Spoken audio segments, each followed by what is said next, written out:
Magandang araw na naman pong muli sa inyong lahat mga ka-vlog, boss, idol, regular viewer, silent viewer at kasama na rin po ang lahat ng mga OFW.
So pagmasdan nyo po itong isang battery cell na mayroon pong usok.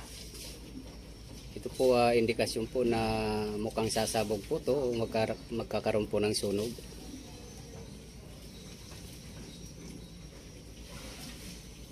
So ito po delikado tong ganitong klaseng battery. So kailangan pong mapapalitan to. Hindi po pwedeng hindi papalitan. Ayan po, umuusok po siya.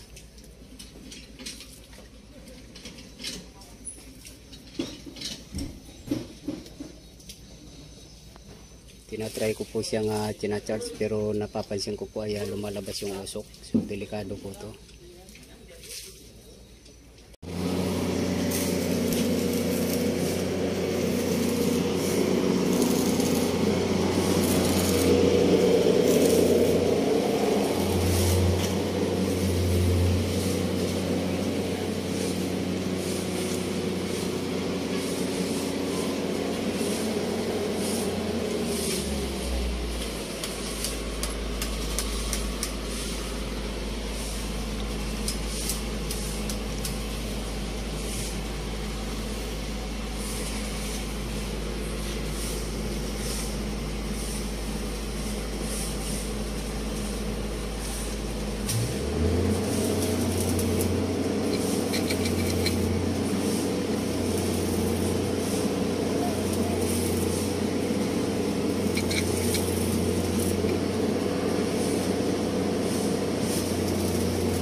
Ayos.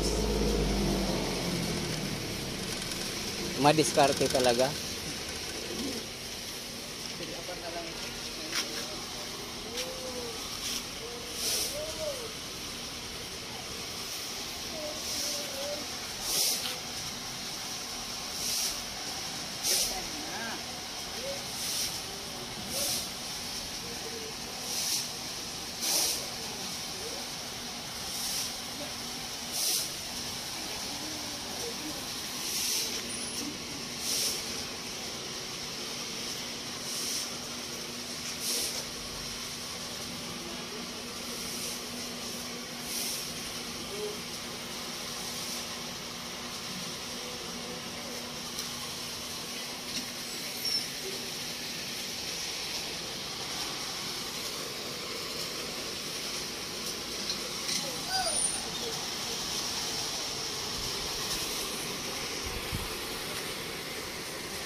So kapag mga ganitong klase po yung pagmamasdan po natin ay umuusok-usok po, wag na po natin hayaan na gamitin pa, kasi itong mga ganitong klaseng battery po, ito po yung mga nangyayari sa highway na nagkakaroon ng sunog. So ito po, kung hindi ko po na pagmamasdan to, ay maaring habang tumatakbo yung sasakyan ay magkakaroon po ng sunog. At mabuti po ay dito nung sinacharge ko po yung battery ay umuusok siya. Actually po itong battery na to, sinwap lang po to kasi yung pinaglagyan po ng pinanggalingan ng battery na to ay hindi po mapa-start. At findings po ng nagpalit ng battery na to ay ito po yung sira. So since iniwan po dito ay ako naman po ang may responsibilidad na mag-check kung okay po yung battery o hindi. So ito po yung nakita ko ngayon ay umuusok po siya. So hindi ko po papayagan to na gagamitin pa ulit at kailangan na pong palitan para maiwasan po yung sunog habang tumatakbo yung sasakyan. So kung nagustuhan nyo po itong video kong ito, please like, subscribe na lang po and hit notification bell para sa susunod na mga video. God bless all po.